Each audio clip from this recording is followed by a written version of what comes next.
On commence.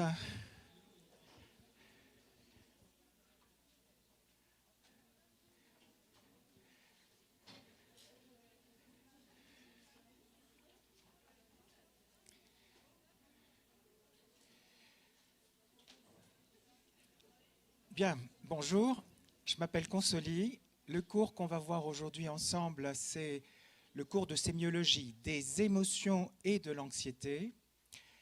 On a 2 heures, ce qui nous permettra de ne pas trop nous presser, parce que c'est un cours tout à fait de base pour la sémiologie psychiatrique. Et par convention, on va développer un certain nombre de champs de cette partie de la psychiatrie autour des émotions, de la sémiologie psychiatrique, mais à l'exclusion de tout ce qui est trouble de l'humeur, qui, si je ne me trompe, a déjà été abordé il n'y a pas très longtemps avec vous. C'est bien ça? D'accord.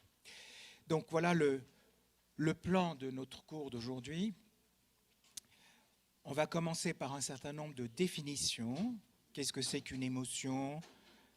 L'affectivité, les sentiments, l'humeur. Ensuite, on abordera les troubles globaux des émotions. On abordera par la suite les troubles anxieux proprement dits, et notamment la différence entre peur, anxiété, angoisse. On différenciera 2 formes capitales d'anxiété qui, dans le temps, étaient parfois un peu confondues. Mais on insiste beaucoup aujourd'hui pour bien différencier ce qu'on appelle l'anxiété généralisée et l'anxiété paroxystique ou attaque et troubles paniques. On évoquera quelques autres formes d'anxiété non spécifiques comme les troubles de l'adaptation avec anxiété, les états de stress post-traumatiques. Et puis, on décrira 2 formes très spécifiques d'anxiété que sont les phobies et les obsessions ou le groupe obsession et compulsion. Les troubles somatiques indirectement liés à l'anxiété ne font pas partie dans les classifications internationales des troubles anxieux. Néanmoins, on va les aborder là parce qu'ils ont quelque chose à voir avec l'anxiété, on verra en quoi. Et on terminera avec tout ce qui concerne la colère, les impulsions, le contrôle des impulsions. Donc d'abord, quelques définitions. Émotion, ça vient du verbe émouvoir et de racine latine qui renvoie à la notion de mouvement. Motion, c'est le mouvement. Et c'est très important qu'il y ait cette notion de mouvement dans l'émotion, parce que l'émotion, c'est à la fois une réaction et une mobilisation de l'individu. C'est une réaction à un contexte, réaction qui est complexe, à la fois somatique, physique et psychique. Et c'est quelque chose qui va être mobilisateur, qui va permettre de réagir au niveau du comportement ou de se préparer à réagir. Donc il y a une fonction, normalement, adaptative dans toute émotion, à ceci près que lorsqu'il y a trouble des émotions, les émotions ne sont plus adaptatives, elles sont excessives, elles surviennent pour un rien, trop facilement ou avec une intensité exagérée, et là il y a problème. Mais sinon, c'est tout à fait normal, la vie est faite d'émotions et les émotions font partie des ressources dont dispose l'individu pour interagir avec l'environnement et avec autrui. Il y a dans toute émotion à la fois une tonalité et une intensité. Une tonalité qui peut être négative, positive ou neutre. Négative, par exemple, mais on va détailler tout ça, la peur, la colère, la peine, le chagrin, tout ça c'est des émotions négatives. Positive, la joie, la détente, la sensation de bien-être, etc.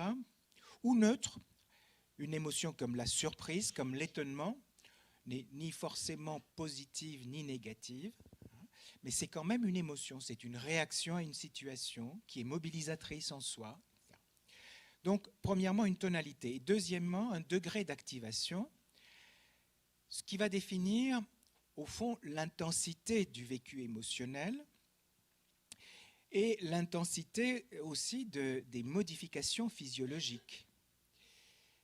Cette intensité ou ce degré d'activation va varier d'un individu à un autre, mais aussi va varier selon le type d'émotion. Par exemple, pour une simple émotion d'appréhension, d'inquiétude, il y aura un degré d'activation moindre que dans une émotion de terreur ou de peur-panique. Même chose pour l'opposition entre la simple irritation, l'agacement et la colère furieuse, la déception versus accablement, la détente versus divertissement ou volupté. Donc chacune des émotions peut, ou chacune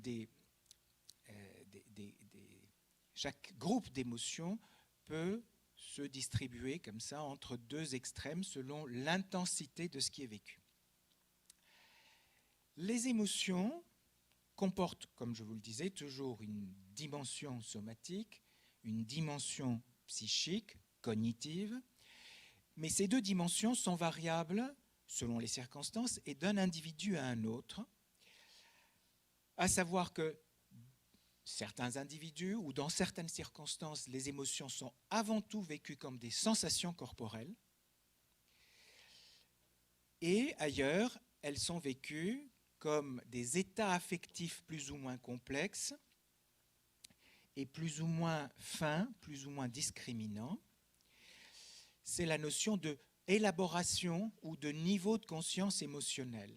Ce niveau de conscience, il peut partir de quelque chose de très rudimentaire, je me sens mal, c'est tout ce que je peux dire, et aller vers quelque chose de beaucoup plus fin, du genre je suis irrité, je suis peiné. Bon, ce sont des émotions beaucoup plus finement représentées. La difficulté à identifier ses propres émotions et à les communiquer à autrui est désignée par un terme.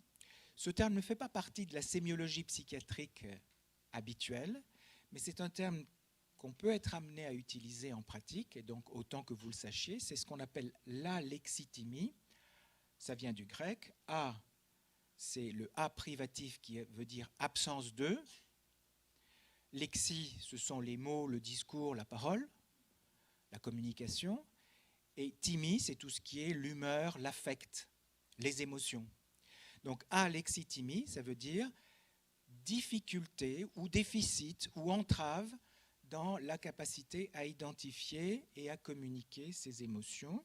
Et effectivement, dans une population générale, là aussi, les individus se distribuent entre deux extrêmes, entre ceux qui ont de grosses difficultés à identifier et communiquer leurs émotions et ceux qui le font très facilement.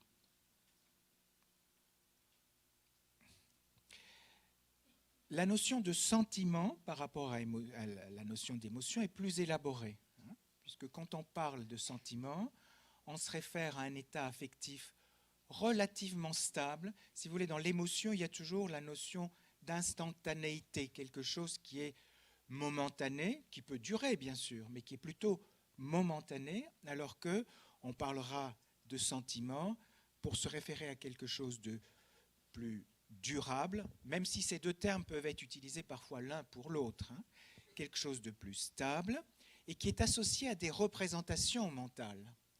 Donc là, clairement, ce ne sont pas que des sensations physiologiques. On va parler de sentiments d'amour, de haine, d'humiliation, de vengeance, sentiments de sécurité, sentiments de reconnaissance. On est toujours dans le domaine émotionnel, mais dans un domaine émotionnel à la fois plus durable et plus élaboré. Quant à l'affectivité, ou parfois appelée vie affective, l'affectivité, c'est un ensemble de phénomènes qui confèrent une qualité agréable ou désagréable à la vie psychique qui s'accompagne de plaisir ou de déplaisir et qui oriente les conduites. Les oriente soit vers la recherche de plaisir, soit vers l'évitement du déplaisir, soit parfois, pour des raisons psychopathologiques, vers la recherche de déplaisir. Il y a des circonstances dans lesquelles, on peut appeler ça tendance masochique, c'est la recherche de déplaisir qui va être déterminante dans la conduite d'un individu. Quant à l'humeur, ou thymie c'est la même chose, et les médicaments thymo-analeptiques, ce sont des médicaments antidépresseurs, c'est la même chose. La thymie, c'est le mot grec pour désigner l'humeur. C'est une disposition affective de base, on n'a qu'à penser au langage de tous les jours, je me lève de bonne humeur, je me lève de mauvaise humeur. C'est quoi l'humeur? C'est le fait d'être disposé à ressentir des choses agréables, avoir des pensées positives, ou d'être disposé à avoir des émotions désagréables, de tristesse, de découragement, de peine, éventuellement d'angoisse et de colère, on va y revenir, et avoir des pensées négatives. Ce n'est pas exactement la même chose que l'optimisme ou le pessimisme, mais c'est lié. Quand on est de bonne humeur, on a tendance à être optimiste, donc à anticiper une issue favorable aux événements. Et quand on est de mauvaise humeur, ou qu'on est d'humeur triste, on a tendance, ou d'humeur pessimiste, on a tendance à anticiper une issue défavorable aux événements. On oppose, en ce qui concerne l'humeur, les individus donc, dans un continuum qui va de l'humeur dépressive, là on est en pleine pathologie, à l'humeur expansive ou euphorique, c'est pareil, on est en pleine pathologie, et je pense qu'on vous a décrit cela dans l'épisode dépressif et l'épisode maniaque. Mais dans ce continuum qui va d'un extrême pathologique à un autre, il y a tout le champ intermédiaire qui caractérise l'humeur au quotidien de chacun d'entre nous. On peut être plus ou moins triste ou plus ou moins gai d'une journée à l'autre, ou aussi selon son tempérament. Donc, schématiquement, même si on peut être beaucoup plus discriminant, il y a 3 grandes émotions négatives. Quand on parle d'affectivité négative, grossièrement, c'est toujours la même chose. La tristesse et tout ce qui suit, puisque la dépression, ça va s'inscrire dans la tristesse d'une part, la peur, l'anxiété d'autre part, et tout ce qui tourne autour de la colère d'autre part. Donc 3 grands types d'émotions négatives. Il y en a un autre, qui est le dégoût, mais il n'y a pas véritablement, on pourrait, mais la tradition fait qu'il n'y a pas eu de sémiologie du dégoût. C'est aussi une émotion négative. Et puis une émotion positive de base, la joie. Donc ce petit schéma est juste destiné à vous rappeler que tout ce qui concerne la tristesse et la joie, trouble de l'humeur, humeur et trouble de l'humeur, ça a été abordé dans un autre cours. Et aujourd'hui, on va se limiter, mais il y a de quoi faire quand même, à tout ce qui concerne peur et colère. On va commencer par les troubles globaux de l'état émotionnel, c'est-à-dire soit du côté de l'excès, soit du côté de l'insuffisance d'expression. L'excès d'expression émotionnelle, c'est ce qu'on appelle l'hyperémotivité. Alors, l'hyperémotivité, ça se voit chez le sujet anxieux. Il y a des sujets qui sont anxieux de tempérament ou de nature, ce qui ne veut pas dire que ça soit forcément d'origine génétique. Il peut y avoir des bases génétiques, il peut y avoir toute une série de conséquences des types d'attachement précoces dans les relations parents-enfants, des modèles éducatifs. Bref, les sujets anxieux ont tendance à réagir d'une façon indifférenciée davantage à l'environnement, à se faire du souci plus facilement. Les sujets qui présentent une personnalité dite évitante, qui est le mot consacré actuellement dans les classifications internationales, mais qui recouvre ce qu'on pourrait aussi appeler les personnalités de type phobique. Alors là, on fait un petit peu une anticipation sur ce que je vais vous expliquer par la suite à propos des phobies. On n'a pas encore défini les phobies, mais globalement, vous savez ce que c'est qu'une phobie, c'est le fait de réagir émotionnellement d'une façon excessive à des situations qui ne le justifient pas à proprement parler, qui ne sont pas en soi dangereuses. Eh bien, les sujets phobiques sont des sujets plutôt timides, plutôt inhibés, qui vont avoir tendance à être hyper émotifs et du coup, pour ne pas être mal à l'aise dans les relations avec autrui, vont avoir tendance à éviter les relations ou certaines relations, celles qui les mettent le plus en difficulté. Donc, il va y avoir là des complexes, des conduites d'inhibition ou d'évitement pour se protéger contre les conséquences de cette hyperémotivité. La personnalité histrionique, c'est l'un des deux versants de la personnalité hystérique. Alors là aussi, c'est peut-être un petit peu prématuré, parce que tout ça, ça sera développé dans les cours de psychiatrie, mais là, sur le plan très général, vous savez ce que c'est que la personnalité hystérique ou histrionique. Il s'agit, et en tout cas, dans la personnalité, dans le versant histrionique, pour histrion, c'est l'homme de théâtre. Et effectivement, la personnalité histrionique est une personnalité qui a tendance à attirer l'attention à soi, qui a besoin d'attirer l'attention à soi pour se sentir sécurisé, pour avoir l'impression d'avoir de la valeur, pour se rassurer sur la capacité non seulement d'être quelqu'un, mais aussi de plaire, d'être désirable aux yeux d'autrui. Et la personnalité histrionique a quand même une hyper-réactivité émotionnelle avec une tendance à exprimer ses émotions d'une façon excessive, théâtrale, caricaturale, ce qui fait dire aux interlocuteurs, tout ça c'est du cinéma, c'est du chiquet, ce qui n'est pas vrai. Enfin, il ne s'agit pas là d'une façon délibérée de vouloir influencer ses interlocuteurs. Ça fait partie de la façon d'être de certains individus, cette spontanéité et cette expressivité qui parfois est tellement forte qu'elle donne l'impression d'être un peu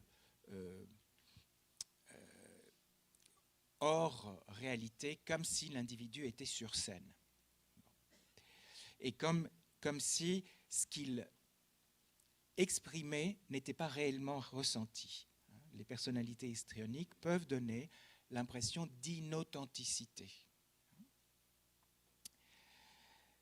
Dans les états de stress post-traumatique, lorsqu'on a été confronté à une situation particulièrement violente, où on a failli mourir, où on a craint pour sa vie, pour son intégrité, où on a été confronté éventuellement à des dommages corporels, voire à la mort d'autres personnes, dans ces situations extrêmes, il y a, dans un certain nombre de cas, apparition d'un état de stress post-traumatique.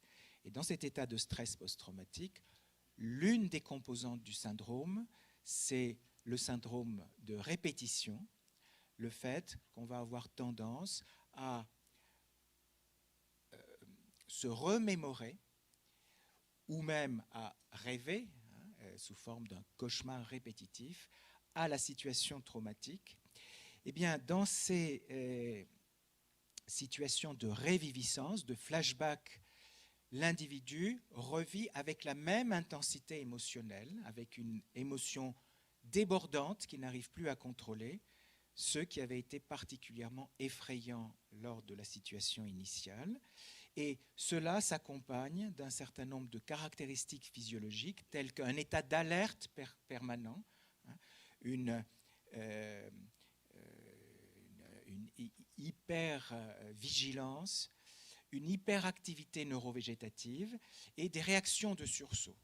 Le moindre bruit, la moindre situation qui va rappeler la situation traumatique vont donner lieu à une réaction physiologique et comportementale brusque.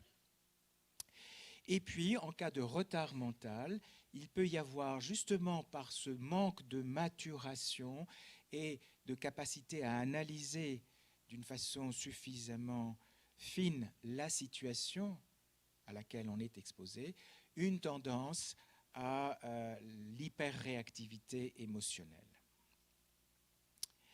La versatilité de l'humeur, ce n'est pas tout à fait la même chose que l'hyperréactivité émotionnelle. C'est le fait de passer d'une émotion à une autre très facilement. Et c'est ce que l'on voit chez le maniaque. On vous a décrit l'épisode maniaque. Vous savez que dans l'épisode maniaque, il y a une élation de l'humeur, une sensation d'euphorie. On se sent au-dessus de la mêlée, on se sent capable de plein de prouesses d'une façon complètement irréaliste. Mais on a aussi une fuite des idées.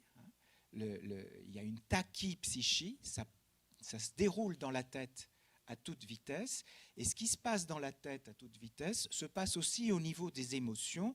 On est très sensible à l'environnement. On va avoir affaire à quelqu'un qui est plutôt en forme, on va rigoler avec lui et même d'une façon éventuellement inadaptée. On va avoir affaire à quelqu'un plutôt de triste ou voir une photo triste sur un journal, on va se mettre à pleurer. Et pourtant, on est maniaque, on n'est pas du tout déprimé. Cette espèce de versatilité de l'humeur et d'hypersyntonie. Syntonie, ça veut dire je suis du même tonus affectif que l'environnement. Cette hypersyntonie, ça se voit au cours de l'épisode maniaque. L'incontinence émotionnelle, c'est autre chose, c'est le fait de ne pas retenir comme il le faudrait ses émotions, sur le modèle de l'incontinence sphinctérienne, à savoir, quand on commence à ressentir une joie ou une peine, à ne pas pouvoir en réprimer l'expression, ou en tout cas en contrôler la durée. On va se mettre à rire d'une façon comme ça excessivement prolongée, ou à pleurer d'une façon excessivement prolongée. Et ça, c'est quelque chose qui se voit dans les atteintes cérébrales organiques de type démentiel, et notamment dans les démences de type vasculaire. On a parlé de l'hyperexpressivité émotionnelle. On passe à l'autre extrême, à savoir l'insuffisance d'expression des émotions, et en particulier l'émoussement affectif. Alors, l'émoussement affectif et le contrôle excessif des émotions, ce n'est pas la même chose. L'émoussement affectif, c'est la difficulté ou incapacité, du moins l'incapacité apparente, à éprouver des émotions. Vous savez que dans la dépression, généralement, l'émotion la plus fréquente qui accompagne un vécu dépressif, c'est l'émotion de tristesse. C'est la tristesse pathologique. Il y a même deux choses qui caractérisent la dépression, c'est la tristesse pathologique et ce qu'on appelle l'anédonie, c'est-à-dire l'incapacité à éprouver du plaisir. Bon. Mais dans des formes particulières, et notamment des formes très sévères de dépression, le déprimé est comme anesthésié. Il ne ressent plus rien, il ne ressent même plus du chagrin ou de la peine. Et il devient du coup complètement indifférent aux sollicitations de l'environnement. Et il s'en veut, ça peut être une source de culpabilité pour lui, de voir d'autres personnes qui s'affligent ou qui sont malades ou qui ont des problèmes, et de ne rien ressentir face à cet environnement. Donc, anesthésie affective de certaines formes de dépression. Dans la schizophrénie, l'émoussement affectif, voire même au maximum la froideur affective, fait partie des signes négatifs de la schizophrénie. Je ne sais pas si dans les cours de sémiologie, on vous a déjà fait les délires, non, oui, non pas encore. Mais très schématiquement, les syndromes schizophréniques font partie des états psychotiques, avec une perturbation importante et du rapport à la réalité et de l'organisation de la personnalité. Et dans ces formes d'états psychotiques, parce qu'il y a aussi d'autres formes qui sont les délires paranoïaques, c'est autre chose, mais en tout cas dans la schizophrénie, il y a, selon les cas, à la fois des symptômes positifs et des symptômes négatifs. Et dans les symptômes positifs, pour aller très vite, puisque ce n'est pas le cours d'aujourd'hui, il y a par exemple le délire et les hallucinations. C'est ce qui est produit en plus de ce qui est habituel. Et dans les symptômes négatifs, il y a l'émoussement affectif, ce détachement par rapport au monde qui entoure, cette distance à autrui et cette difficulté ou incapacité à extérioriser des émotions, plus des troubles du cours de la pensée, des troubles cognitifs divers, etc. Donc toute une série de signes d'appauvrissement qui peuvent se combiner avec des signes de production supplémentaire. Chez les psychopathes ou sociopathes, ce sont deux termes qui désignent la même entité en ce qui concerne une forme de personnalité pathologique. Les sociopathes ou psychopathes sont des individus qui vivent beaucoup dans l'instant, qui sont très intolérants à la frustration, qui font passer leurs besoins personnels au premier plan par rapport aux soucis, à la sollicitude pour autrui, et qui ont un sens moral et l'aptitude à éprouver de la culpabilité atténuée. Ce qui fait que lorsque un sociopathe enfreint la justice, est amené à entrer en conflit avec telle ou telle personne de son entourage, se bagarre, porte préjudice à autrui, eh bien, il ne ressent pas pour autant une culpabilité, un remords, avec un besoin de réparation, comme ça peut être le cas pour n'importe qui, dans une sorte de régulation où je peux faire du mal à autrui, mais ensuite, dans la majorité des cas, je vais essayer de réparer ma faute. Donc, il peut y avoir chez le psychopathe, du fait de cette atténuation du sens moral, une difficulté à éprouver des sentiments et des émotions tout à fait naturelles et civilisatrices, si vous voulez, importantes pour la socialité, comme la peine, la tristesse, le remords, la culpabilité, etc. Quant à la personnalité obsessive-compulsive, c'est le dernier chapitre en bas, là, ce n'est pas un émoussement, ce n'est pas une absence d'émotion, mais c'est une organisation de la personnalité qui évite, qui empêche l'individu de se laisser aller et de montrer ce qu'il a à l'intérieur de lui. Autant la personnalité histrionique dont on a parlé tout à l'heure, qui est un des versants de la personnalité hystérique, a tendance à laisser voir, et même de façon excessive, ses émotions, d'une façon théâtralisée ses émotions, l'obsessionnel a tendance à les garder pour lui, d'où une apparence de froideur. L'obsessionnel, d'une manière générale, a tendance à vouloir garder en toutes circonstances la maîtrise des situations. Et il y a comme ça toute une série de caractéristiques qui définissent la personnalité obsessionnelle. Ce n'est pas tout à fait le thème du jour d'aujourd'hui, mais en deux mots, les obsessionnels sont très scrupuleux, ponctuels, ils ont le souci de l'ordre, ils se perdent dans les détails et ils ont ce besoin de vouloir toujours garder la main, hein, et ne pas être dépendant d'autrui. D'où cette vigilance qu'ils exercent à l'égard de leurs émotions. Et pour terminer avec les troubles globaux de l'affectivité et des états émotionnels, eh bien, il peut y avoir, dans certaines circonstances pathologiques, une expression à côté, une expression inappropriée des émotions. C'est ce qu'on appelle la discordance idéo-affective. Et ça, c'est quand même assez caractéristique d'un syndrome schizophrénique. Dans la schizophrénie, je vous ai dit qu'il y avait des symptômes productifs, délire, hallucination, des symptômes négatifs, appauvrissement et émoussement affectif. Mais il peut y avoir aussi ce qu'on appelle des sourires discordants.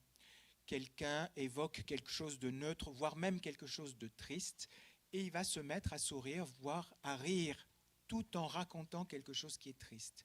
Ou l'inverse, hein, et éventuellement se mettre à pleurer en évoquant une situation apparemment plutôt neutre ou agréable. Cette dissociation ou discordance idéo-affective est quelque chose d'assez caractéristique. Alors, on a parlé des émotions dans leur globalité. On va attaquer là les troubles anxieux et leurs différentes catégories. D'abord, anxiété, peur, angoisse, ce sont trois termes qui sont proches, mais qui ne correspondent pas au même contexte. La peur, c'est une émotion physiologique qui est une réaction à un danger identifié.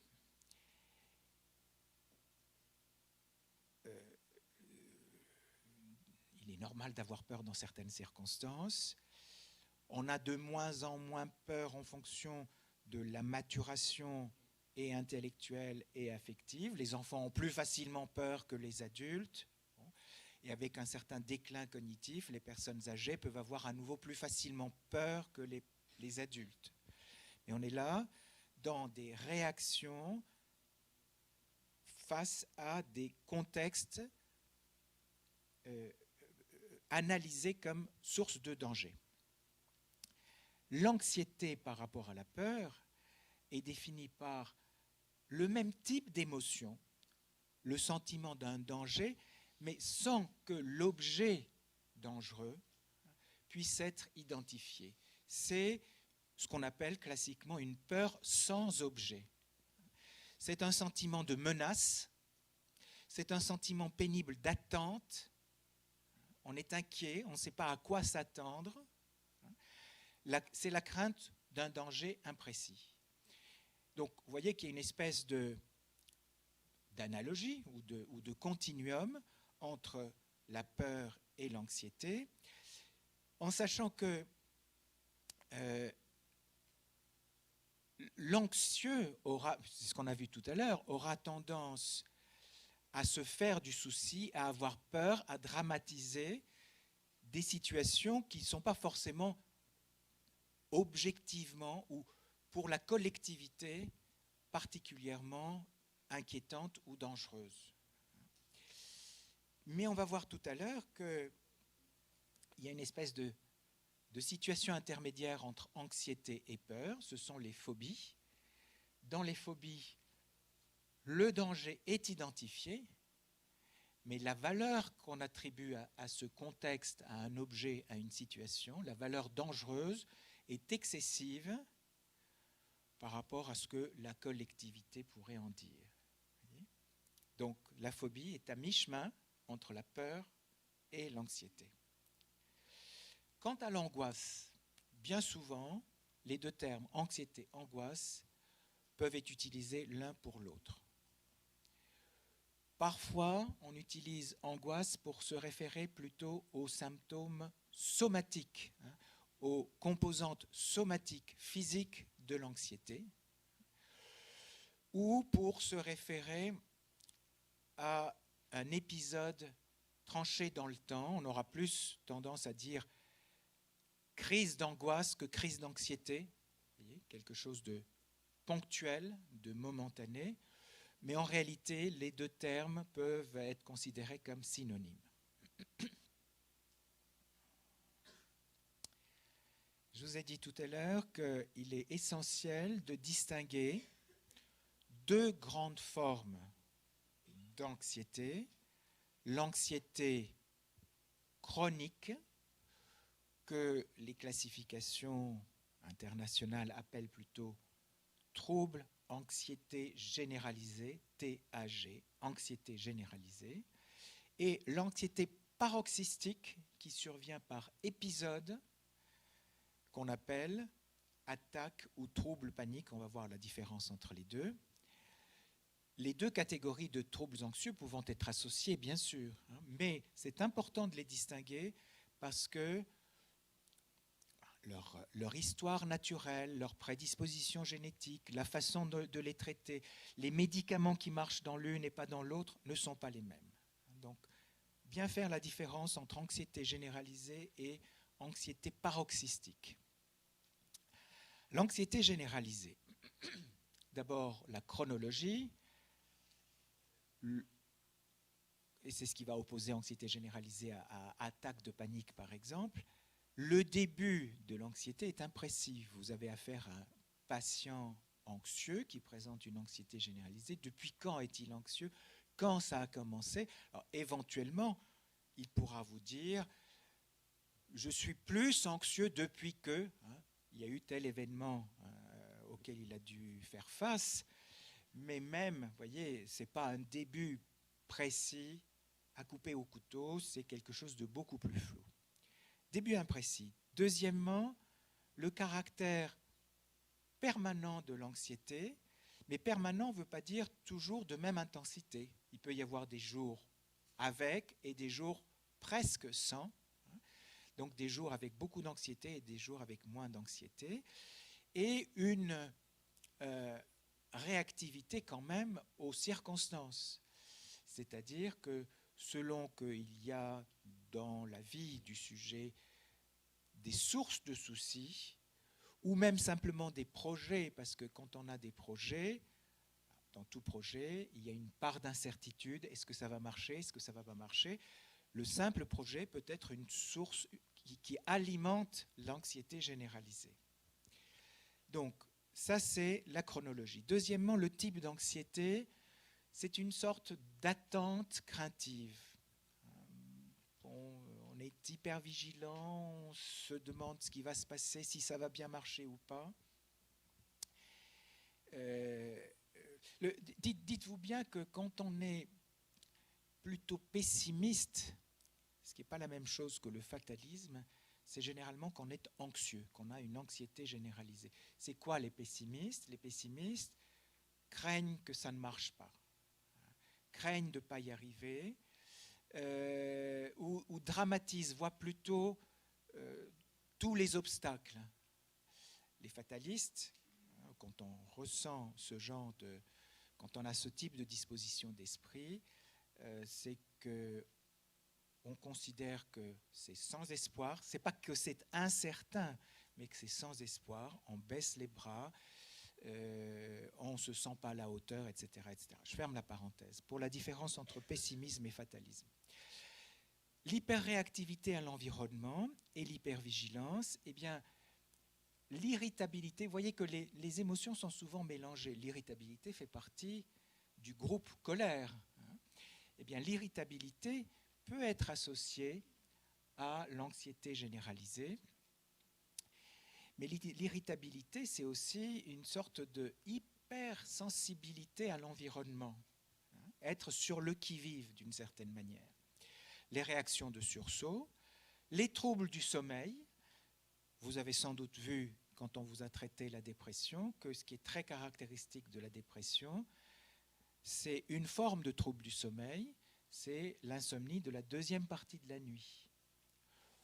Bon, les déprimés ont aussi du mal à s'endormir, mais schématiquement, les anxieux ont plutôt du mal à s'endormir parce que quand ils s'endorment, il y a tous les soucis qui tournent dans leur esprit et tout ce qui est une source d'inquiétude, d'incertitude. Est-ce que je vais y arriver? Qu'est-ce qui va se passer demain, etc. Et tout ça, ça retarde le moment de l'endormissement, alors que les déprimés ont plutôt tendance à s'endormir et ensuite à avoir une nuit entrecoupée, voire un réveil beaucoup plus précoce que normal. Donc, difficulté d'endormissement, difficulté de concentration et de mémoire. Et là aussi, vous voyez que on a des caractéristiques qui se recouvrent un petit peu, puisque dans la dépression aussi, on a au sein de ce qu'on appelle l'inhibition psychomotrice, on a aussi des difficultés de concentration, des troubles de la mémoire, des troubles de l'attention. Le déprimé a des troubles de l'attention parce qu'il ne pense qu'à une seule chose, qu'il est bon à rien, que la vie est foutue, qu'il ne va pas s'en sortir. L'angoissé, l'anxieux, n'est pas monoïdéique. Il peut penser à plein de choses, mais il se disperse, voyez, et du coup, ça l'empêche de raisonner d'une façon suffisamment efficiente. Manifestations motrices et neurovégétatives, la fatigabilité, aussi curieux que ça puisse paraître, peut faire partie d'un syndrome anxieux. Et là aussi, vous retrouvez un symptôme commun. Les déprimés sont fatigués, les anxieux sont fatigués, peuvent être fatigués, mais c'est pareil, les déprimés sont fatigués dès le matin, avant même d'avoir démarré leur journée. Ils sentent que l'énergie leur manque pour faire face à tout ce qui les attend. Ça, c'est les déprimés. Les anxieux, ils se fatiguent au fur et à mesure. La fin de la journée est éreintante, parce qu'ils luttent constamment contre tout ce qui est une source de soucis. Donc la fatigabilité, l'état de tension motrice qui peut se traduire par des douleurs proprement dites, et puis éventuellement des tremblements. Et enfin, toute une série de symptômes somatiques qui sont liés à des dérèglements neurovégétatifs et que nous connaissons tous, parce que tout le monde a été angoissé à un moment ou à un autre. La boule dans la gorge, le souffle coupé, le cœur qui s'accélère, la tachycardie, la tendance à uriner d'une façon fréquente, la difficulté à pouvoir se retenir, le besoin d'uriner de façon impérieuse, la bouche sèche, les troubles du transit dans les deux sens, soit la diarrhée, soit la constipation, mais plutôt la diarrhée, la transpiration, les mains moites, etc. Donc, toute une série de symptômes, les uns plus musculaires, les autres de type neurovégétatif, qui font que, selon les cas, ce sont plutôt les symptômes cognitifs ou les symptômes somatiques qui vont prendre le pas. Et lorsque ce sont les symptômes somatiques, ces patients ne consulteront bien sûr pas des psychiatres, ils consulteront leur généraliste ou leur cardiologue ou leur interniste ou leur rhumatologue. Par rapport à cette forme plus fréquente, l'anxiété généralisée est plus fréquente que l'attaque ou le trouble de panique. Alors, l'attaque ou trouble panique, c'est une forme aiguë, paroxystique, récurrente s'il s'agit de troubles paniques. La différence entre attaque et trouble, c'est que l'attaque, c'est un épisode qui a certaines caractéristiques qu'on va dérouler là. Alors que dans le trouble panique, il y a survenu d'au moins 2 épisodes et installation d'une anxiété anticipatrice avec peur que ça revienne et toute une série de modifications du comportement du fait de la survenue de ces épisodes répétés. L'attaque de panique, c'est quoi? Ou crise d'angoisse, c'est exactement la même chose. L'attaque de panique, c'est un état qui se met en place brutalement, c'est toute la différence avec l'anxiété généralisée, parfois précédée d'une aura anxieuse, mais c'est vraiment en quelques minutes que le malaise se met en place et les patients le décrivent comme un malaise. Un malaise qui atteint son summum en général en moins de 10 minutes. Et ça, c'est quand même très caractéristique. Quand un patient vous dit « oui, ça a commencé le matin et le soir, j'étais vraiment au 36e dessous », ça, ce n'est pas une attaque de panique. Donc, acmé en moins de 10 minutes, ça peut survenir n'importe quand, le jour, la nuit, ça peut réveiller le sujet qui est en train de dormir. Ça peut durer soit quelques minutes, soit même jusqu'à 2 heures. Ça ne dure pas des jours, hein. C'est pareil. Quelqu'un qui vous dit « j'étais dans un état de panique pendant des jours et des jours », il faut voir ce qu'il y a par derrière. Donc, quelques minutes à quelques heures, et c'est pareil, ça s'arrête brutalement. Un petit peu comme un orage qui passe, sauf que pendant l'orage, c'est extrêmement pénible pour le patient. C'est extrêmement pénible, on va voir pourquoi, parce que généralement le patient a l'impression qu'il lui arrive quelque chose d'inouï, qu'il risque de mourir et qu'il est en train de faire un accident somatique. Et ce à quoi les gens pensent le plus souvent, c'est un accident cardiaque. La symptomatologie au premier plan est une symptomatologie physique. Autant dans l'anxiété généralisée, il y avait du psychique et du physique, un petit peu des deux selon les cas. Là, c'est vraiment physique au premier plan. Et avant tout cardiovasculaire. Palpitations, tachycardie, douleur précordiale. C'est très caractéristique. Quand vous dites à quelqu'un qui a fait une douleur précordiale que c'est un trouble panique, il y a toujours une dimension d'incrédulité. Il faut se donner le temps d'expliquer parce que les patients ont du mal à imaginer qu'un trouble purement émotionnel, ça puisse faire mal dans la poitrine. Ils se disent, c'est pas possible, ça doit être soit un infarctus, on est passé à côté de quelque chose. Et à la limite, beaucoup de patients préfèrent le diagnostic de reflux gastro-œsophagien, parce que là, au moins, bon, c'est anatomique, c'est localisé, et on ne se dit pas ça se passe dans la tête. Mais quand on se dit que ça se passe dans la tête, c'est à la fois dans la tête et au niveau des viscères, hein, parce qu'il y a...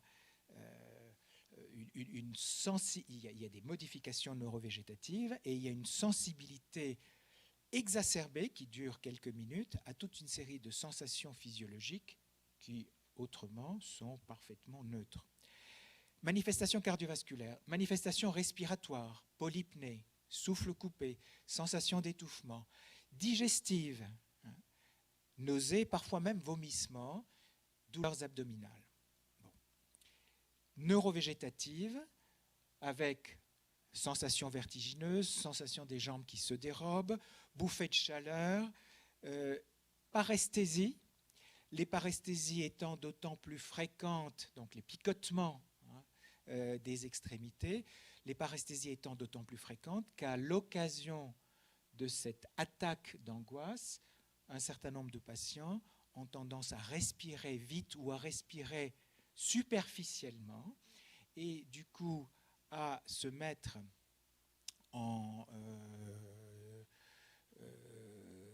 ils chassent leur gaz carbonique en alcalose respiratoire et du coup à se provoquer des manifestations tétaniformes un peu comparables à ce qu'on peut ressentir quand on gonfle un matelas pneumatique sans précaution et sans arrêt. Donc les tremblements des extrémités, les paresthésies des extrémités, voire même péribuccales, tout ça, ce sont des manifestations neurovégétatives banales à l'occasion d'un accès d'angoisse.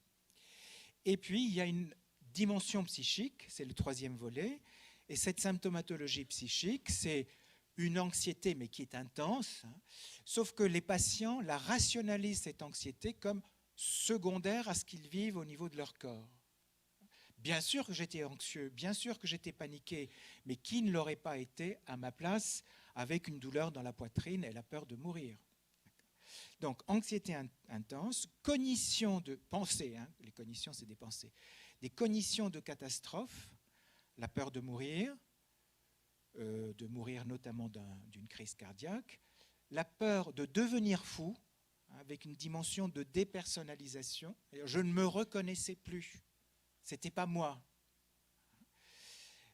Ou la peur de perdre le contrôle, c'est-à-dire de ne plus pouvoir se maîtriser et de faire un geste impulsif contre soi-même ou contre autrui. Je me disais que si quelqu'un passait par là, je pourrais le tuer. Ou je me disais que c'était tellement insupportable que je pourrais me balancer dans le vide. Modification des perceptions de soi et de l'environnement, sentiment de dépersonnalisation, de déréalisation. La dépersonnalisation, c'est la perception comme non familière, comme étrange, à la fois du corps propre et de sa propre identité, une sorte de discontinuité dans son identité. C'est comme si j'étais devenu étranger à moi-même. Certains patients peuvent même vous dire, c'est comme si, quand je me suis senti aussi mal, j'avais l'impression d'être à côté de mon corps. Mais la déréalisation, c'est cette perception d'un environnement familier comme devenu étrange.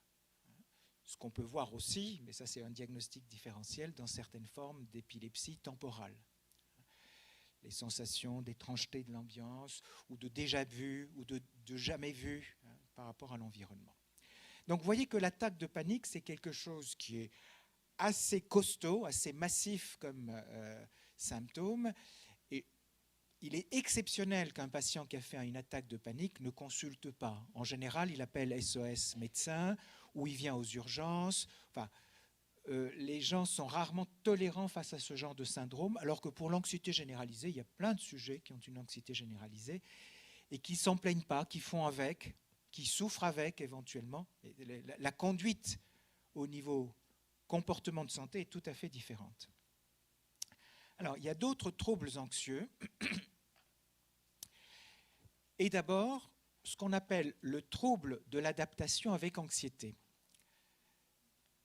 Je vous ai dit que la différence majeure entre peur et anxiété, c'est que la peur, c'est l'émotion qui est suscitée par un danger identifié, alors que dans l'anxiété, c'est une peur sans objet.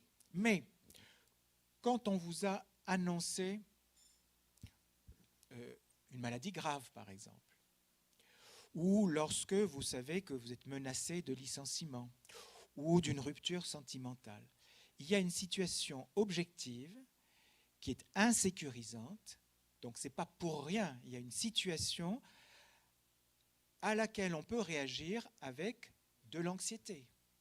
Qu'est-ce que je vais devenir? Qu'est-ce qui va se passer? Incertitude du lendemain, etc., etc.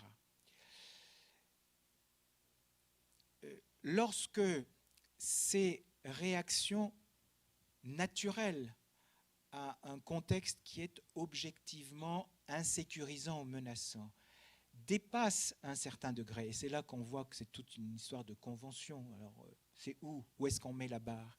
Mais à partir du moment où ça va altérer la qualité de vie de l'individu, sa capacité à être performant dans ses relations sociales, dans son travail, on va dire qu'il va y avoir trouble de l'adaptation. Vous voyez, en d'autres termes, se faire annoncer un cancer et être angoissé, ce n'est pas un trouble de l'adaptation. C'est normal, c'est une réaction émotionnelle normale, adaptative. C'est le contraire qui est inquiétant. Face à une situation objectivement dangereuse, n'éprouver strictement aucune émotion, ça pose problème. Mais si on est angoissé et que cette angoisse vous paralyse pour parler de ce que vous ressentez à votre médecin, à votre conjoint, à vos amis, pour continuer à avoir une vie sociale, etc., etc., vous voyez, si le retentissement de l'anxiété pose problème, à ce moment-là, c'est ce qu'on appelle un trouble de l'adaptation avec anxiété. Ça peut être aussi un trouble de l'adaptation avec humeur dépressive. Dans l'état de stress post-traumatique, l'anxiété fait partie des réactions à cette situation qui, là, a été identifiée comme situation extrême. Et je vous ai dit que ce qui est caractéristique des états de stress post-traumatique, c'est que, entre autres, il va y avoir réviviscence de la situation traumatique pendant un certain temps. Et souvent d'ailleurs avec une phase de latence. Dans la schizophrénie, il peut y avoir, sans forcément que ça soit accompagné d'idées délirantes ou d'hallucinations, une anxiété massive, débordante, comme ça, paralysante, sans support précis, fait partie des troubles, des régulations émotionnelles. Lorsqu'il y a un délire, généralement, ce délire est accompagné d'anxiété. Mais là, on est dans un chapitre complètement différent. Ce que je vous ai décrit, l'anxiété généralisée, le trouble panique, et ce qu'on va voir maintenant, c'est-à-dire les phobies, les obsessions, tout ça, c'est ce que classiquement on appelait les états anxieux névrotiques. Désormais, le mot névrose a pratiquement disparu des classifications internationales, et c'est sûrement dommage. Enfin, bon, schématiquement, dans tous ces états anxieux névrotiques, il y avait une dimension compréhensible et une dimension non désorganisante dans la production du symptôme et le rapport de l'individu à la réalité. Alors, dans le délire, on est déjà dans un autre univers. Dans le délire, quand on est persécuté, quand on se sent espionné, quand on a l'impression qu'on vous influence de l'extérieur, etc., etc., généralement, on est angoissé. Mais ça accompagne le trouble suscité par le vécu délirant. Dans les états dépressifs, il y a une anxiété qui est variable. Et en fait, schématiquement, vous savez que plus la dépression est importante, plus il y a de l'inhibition, du ralentissement. On met beaucoup plus de temps à faire les choses, on a des troubles de la concentration, on est fatigué, etc., etc. On peut, dans la relation médecin-malade, être assez avec des réponses par monosyllabe aux questions que vous pose votre interlocuteur. Donc, être plus ou moins inerte, aréactif quand on est déprimé. Sauf quand l'anxiété associée à la dépression est au premier plan. Et selon les dépressions, il y a plus ou moins d'anxiété. Les deux types de symptômes se recouvrent.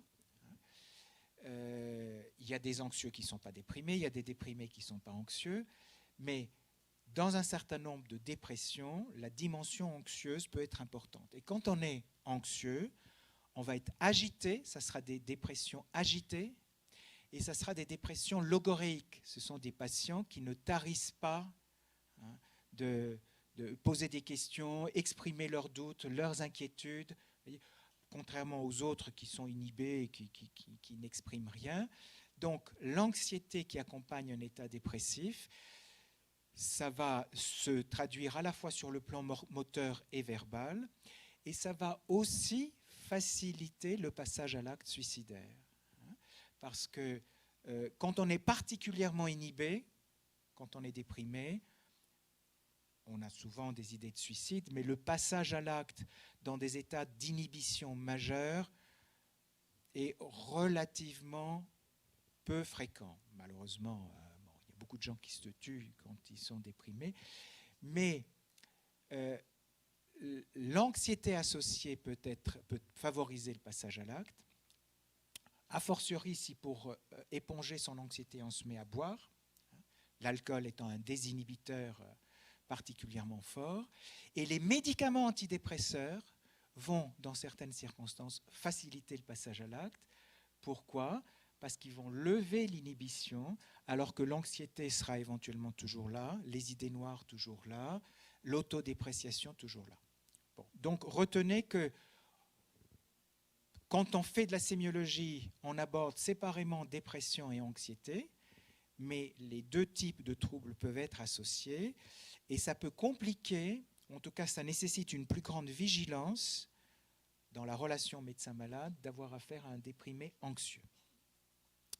Et puis, il y a des anxiétés secondaires, des anxiétés symptomatiques d'une maladie générale, et il ne faut pas oublier qu'il y a toute une série de maladies qui vont se traduire par des émotions et des comportements qui vont rappeler l'anxiété. Et en fait, il s'agira de quoi ? D'une hyperthyroïdie, d'une embolie pulmonaire, d'une poussée de sécrétion de catécholamine par une tumeur de la surrénale, de la médullosurrénale, le phéochromocytome. Voilà quelques exemples de pathologies somatiques qui vont se manifester par quelque chose qui ressemble beaucoup à des épisodes anxieux ou des crises d'angoisse. D'ailleurs, un des diagnostics différentiels pour l'attaque de panique, c'est de ne pas passer à côté d'un phéochromocytome. Dans l'état confusionnel, il peut y avoir, il y a même généralement une perplexité anxieuse qui fait partie du tableau et toute une série de prises de toxiques, de l'alcool aux toxiques les plus stimulants bien sûr, peuvent s'associer à ou se traduire par de l'anxiété. On passe maintenant à ce qu'on va appeler les troubles anxieux spécifiques. L'anxiété généralisée, l'attaque de panique, c'est des troubles non spécifiques.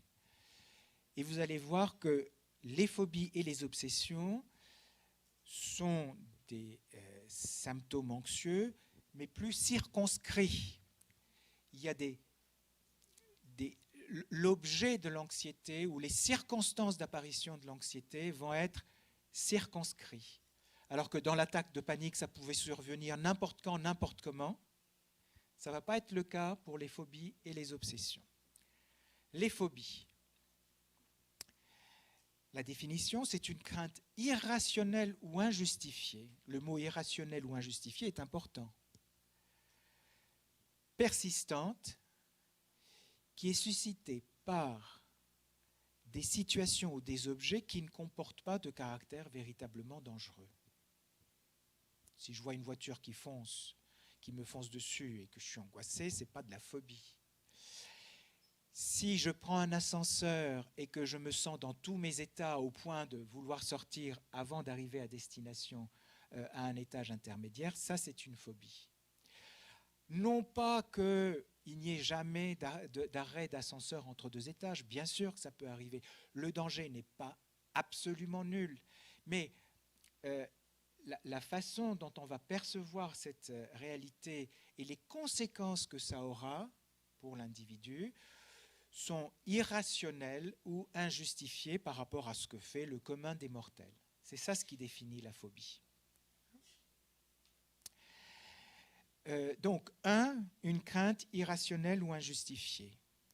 Donc, vous voyez qu'on est à mi-chemin entre la peur et l'anxiété, puisque ce n'est pas tout à fait une peur sans objet.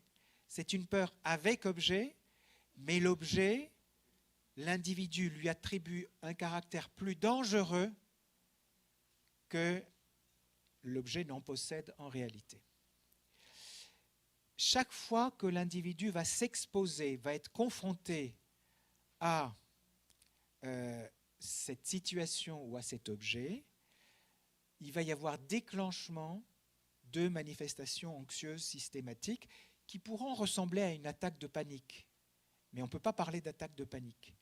Si je me mets à avoir des transpirations, le cœur qui bat très vite, le souffle coupé, l'impression que je vais tomber dans les pommes, mais lorsque je suis confronté à la situation phobogène ou à l'objet phobogène, ce n'est pas une attaque de panique.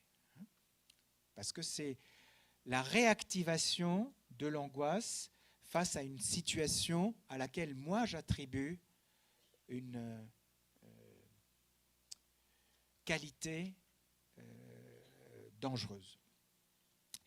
Il va y avoir des modifications du comportement, c'est-à-dire pour éviter cette espèce d'émergence émotionnelle qui est très pénible, les sujets qui présentent des phobies vont avoir tendance à éviter, soit complètement, soit partiellement, la situation qui les met dans un tel état. La situation ou l'objet qui les met dans un tel état. Alors, ce n'est pas toujours possible. Parfois, on ne peut pas éviter de prendre les moyens de transport en commun, mais on le fera le moins possible pour souffrir le moins possible et se protéger. Il va y avoir ce qu'on appelle des conduites de rassurement. C'est plus élégant de dire rassurement que réassurance. Rassurement, ça veut dire avoir des comportements qui ont pour objet d'instaurer un certain sentiment de sécurité pour faire contrepoids à cette inquiétude anticipatrice. Par exemple, se faire accompagner. Quand on va reprendre les différents types de phobies, mais quand on est agoraphobe et qu'on a peur de sortir de chez soi, on a d'autant plus peur qu'on est seul. Par contre, si on est accompagné, l'émotion anxieuse sera atténuée.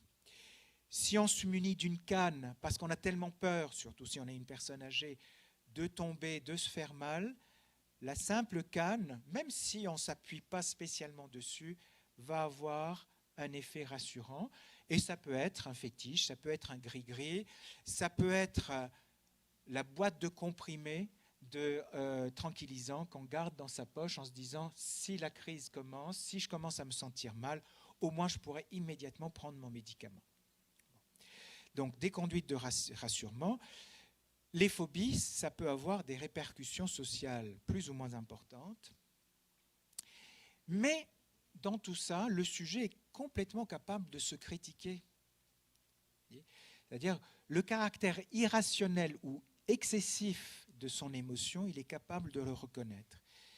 Il est capable de dire, je sais que je me fais des idées, mais c'est plus fort que moi. C'est plus fort que moi. Un délirant ne dira pas ça. Donc, la phobie, comme les obsessions, on va y revenir tout à l'heure, ce sont des symptômes égo-dystoniques. Égo-dystoniques, c'est-à-dire le sujet est capable de se dire c'est pas normal. C'est pas normal d'émettre une critique sur ce qui lui arrive. 3 grands groupes de phobies. Le premier, c'est l'agoraphobie. Et généralement, l'agoraphobie est associée à un trouble panique. Dans les cas où on ne retrouve pas d'antécédents d'attaque de panique, la question se pose si le sujet n'en a pas eu quand même et si cela n'a pas fini par tomber dans l'oubli. Mais l'agoraphobie, généralement associée à des attaques de panique, étymologiquement, ça veut dire peur des espaces. Agora, l'espace, le marché, la place publique en grec.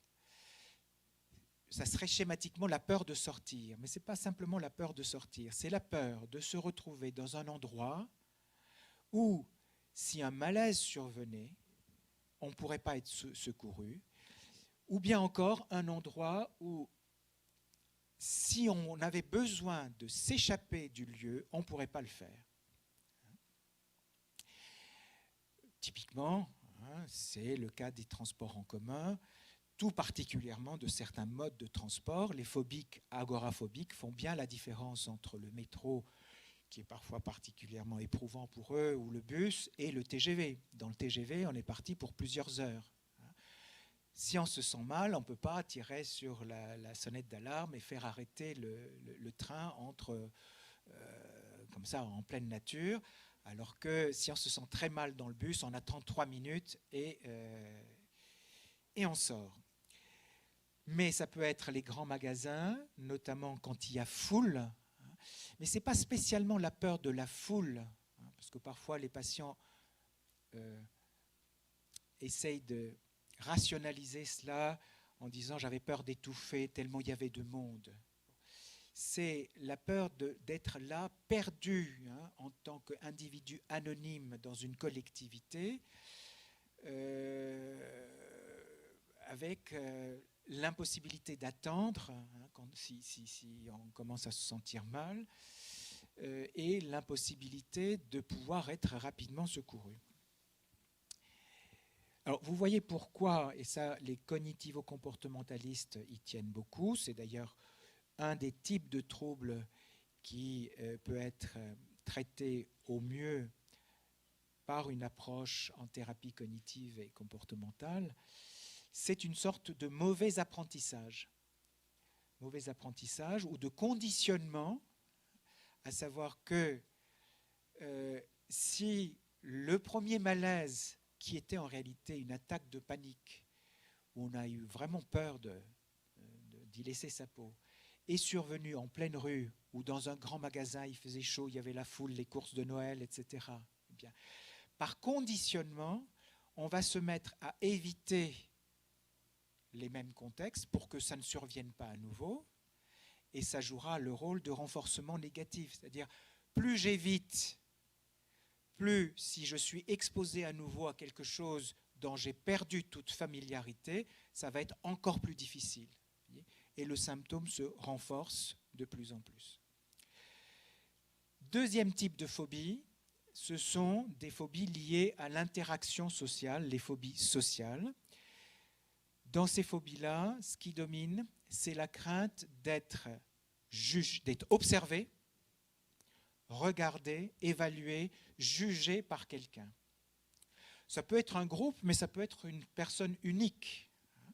Alors, ça peut se traduire par la peur de prendre la parole en public, mais ça peut se traduire tout simplement par la peur d'aller acheter son pain chez son boulanger et de paraître ridicule, de bredouiller, de trembler en signant un chèque, ou avoir peur de faire du bruit quand on va aux toilettes.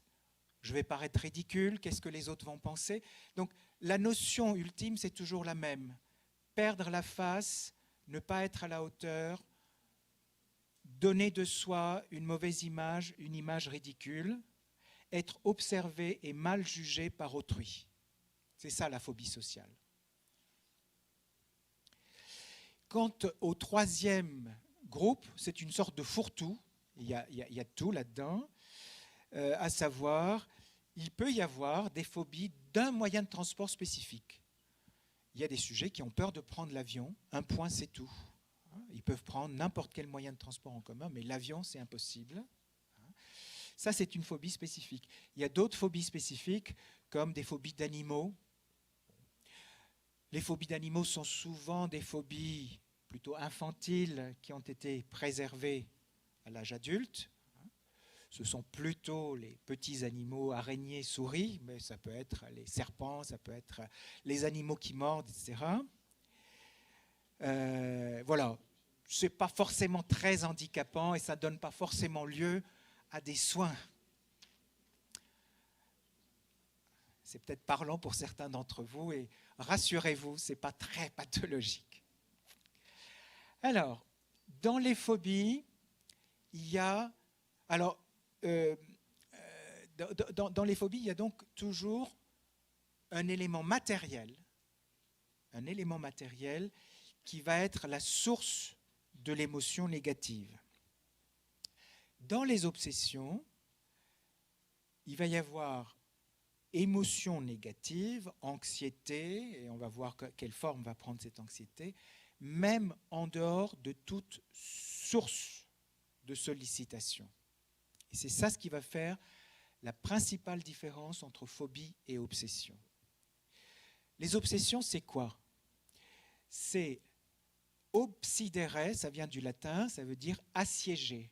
C'est la forteresse assiégée par les ennemis qui l'assaillent, qui donc menacent la sécurité interne ou l'équilibre de, non pas une ville, mais de l'individu. Ce sont des pensées qui vont assaillir l'individu de façon répétitive, pensée ou image, et qui vont donner lieu à ce qu'on appelle une lutte anxieuse pour tenter de les neutraliser.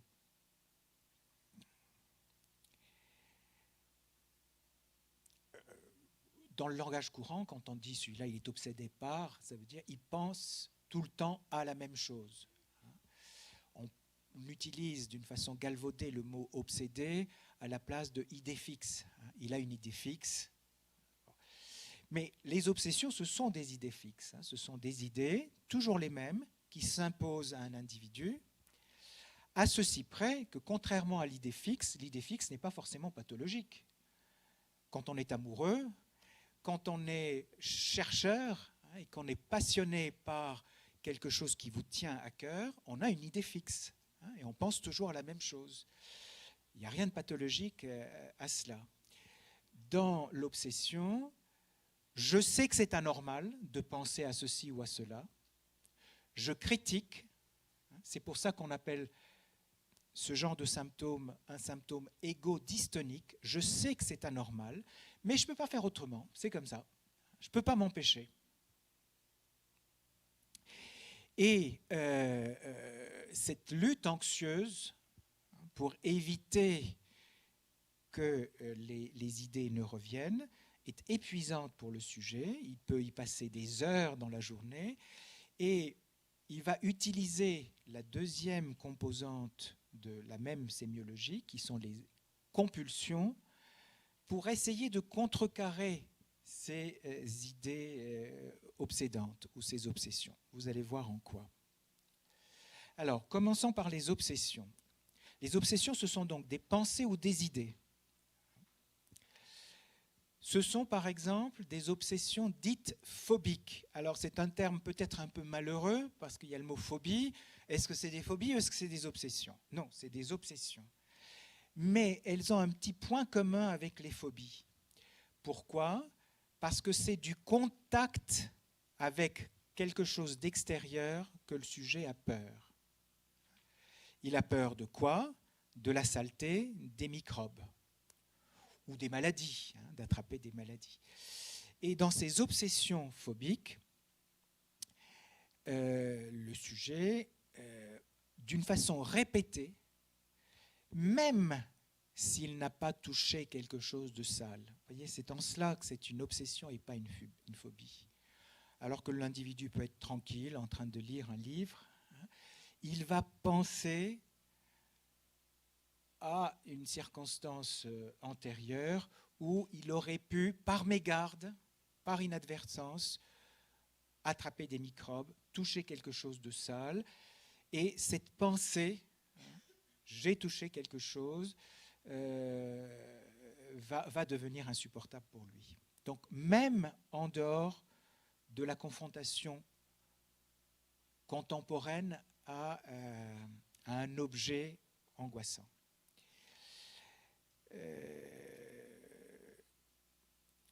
On va voir ce que les gens font pour éviter cela, pour éviter que ces obsessions phobiques les paralysent complètement. Deuxième catégorie d'obsessions, ce sont des obsessions idéatives. Et ces obsessions idéatives tournent autour d'un doute, d'une interrogation à laquelle le sujet ne peut pas répondre d'une façon définitive. Est-ce que j'ai fermé le gaz en partant de chez moi? Est-ce que j'ai éteint la lumière? Est-ce que j'ai fermé la portière de ma voiture? La porte, est-ce que j'ai fermé à clé ma porte? Etc., etc. J'ai jeté un mégot. Il était peut-être allumé. Je pense l'avoir éteint, mais peut-être qu'il n'était pas complètement éteint. Et si l'incendie se déclenchait, etc., etc. Donc, à partir d'un doute, l'idée qu'un geste personnel, par exemple, puisse être à l'origine d'une catastrophe, d'un drame, soit pour soi-même, je vais être cambriolé, soit pour autrui, la maison va prendre feu, etc. Bon. Le doute peut être purement intellectuel, ça peut être des interrogations religieuses. Et chez des personnes croyantes, par exemple, l'interrogation sur l'existence de Dieu peut être un symptôme obsessionnel, une obsession idéative. Le bien, le mal, est-ce que ça existe ou pas? Bon. Mais ça peut être aussi une interrogation sur une erreur qu'on aurait commise. Est-ce que quand j'ai signé mon chèque hier, j'ai pas mis un 0 de moins ou un 0 de plus? Donc, tout tourne, ça vous rappelle peut-être des choses, mais tout tourne autour d'un doute harcelant, harassant. Et vous voyez que ce n'est pas simplement parce qu'on va être devant son carnet de chèques, ça survient même en dehors de la confrontation à une situation éventuellement anxiogène. Les représentations d'objets en désordre, ça peut être une source d'anxiété et de lutte anxieuse. Est-ce que j'ai mis à sa place habituelle, parce que ça me tranquillise, tel bouquin sur ma table de nuit ou tel objet sur ma commode. Voilà, je peux partir tranquille de chez moi lorsque chaque chose est à sa place. Si je me dis, je n'ai pas laissé tel objet à sa place, ça c'est une obsession idéative. Des images qui sont inadaptées par rapport à la situation sont aussi des obsessions idéatives. On peut entrer dans une église et avoir des mots sacrilèges ou des représentations sexuelles qui vous assaillent. Vous voyez, ce sont des pensées. Où, vous voyez que dans toutes ces obsessions, la notion de bien et de mal est souvent présente. Et les psychanalystes insistent beaucoup là-dessus pour dire que même ces obsessions phobiques, la peur de la saleté, d'avoir touché quelque chose de sale et de transmettre soi-même quelque chose de sale à autrui, simplement par une poignée de main, eh bien, la pureté dont on parle n'est pas une pureté purement physique, c'est aussi une pureté morale qui se déplace ainsi sur ce genre de préoccupation. Et puis, troisième catégorie, donc 1, obsession phobique, 2, obsession idéative, 3, obsession impulsive. Les obsessions impulsives, ce sont des obsessions et pas des impulsions. C'est-à-dire, c'est la pensée qu'on pourrait faire quelque chose sans pouvoir se contrôler, quelque chose de préjudiciable, soit pour soi-même, soit pour autrui. Par exemple, l'obsession impulsive autour des objets tranchants qui vont faire que la simple idée d'avoir à sa disposition des objets tranchants, couteaux, ciseaux, etc., va être insupportable. Pourquoi ? Parce que l'individu va se dire « Et si un jour, je ne me maîtrisais pas ou j'avais un geste maladroit et que je blessais mon enfant, quelqu'un qui est à proximité ?» Et ça va devenir intolérable. Cette peur de faire du mal à autrui, ça peut être aussi la peur de faire du mal à soi-même. Et ce qu'on appelle le vertige ou la peur des hauteurs, c'est parfois davantage une obsession qu'une phobie. Vous voyez, ça s'appelle parfois phobie d'impulsion. Là aussi, c'est un petit peu confondant, si j'ose dire, parce qu'on a vu qu'il y a des obsessions phobiques qui sont des obsessions et pas des phobies. Et ces phobies d'impulsion sont en général des obsessions impulsives, mais c'est surtout la vue des couteaux, la vue des instruments tranchants qui va réactiver l'angoisse. Mais on parlera d'obsession si l'individu a ce genre de pensée qui l'assaille, même en dehors de la confrontation à une situation particulière. Ce n'est pas spécialement au moment de dresser la table, de donner à manger à son enfant, mais c'est en permanence que l'idée va revenir chez la mère ou le père, etc. Voilà. Le passage à l'acte, ah oui, je vous disais à propos du vertige, de la peur des hauteurs, c'est souvent une obsession impulsive dont il s'agit, plus que d'une phobie à proprement parler. C'est l'idée qu'on peut se retrouver dans des circonstances où on ne se maîtriserait pas et on ferait un geste maladroit, on pourrait se balancer dans le vide et ça serait irréversible. Dans les obsessions impulsives, le passage à l'acte est exceptionnel. Et ça, c'est très important.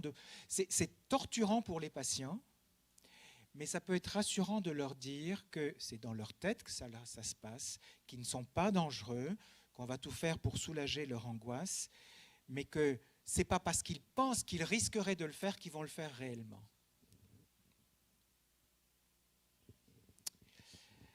Les obsessions, c'était des idées et des pensées. Les compulsions, ce sont des actes. Mais la nature du trouble est la même. Ce sont des actes moteurs ou mentaux que le sujet se sent obligé de faire pour réduire ou prévenir une souffrance psychique et non pour se procurer du plaisir. Alors,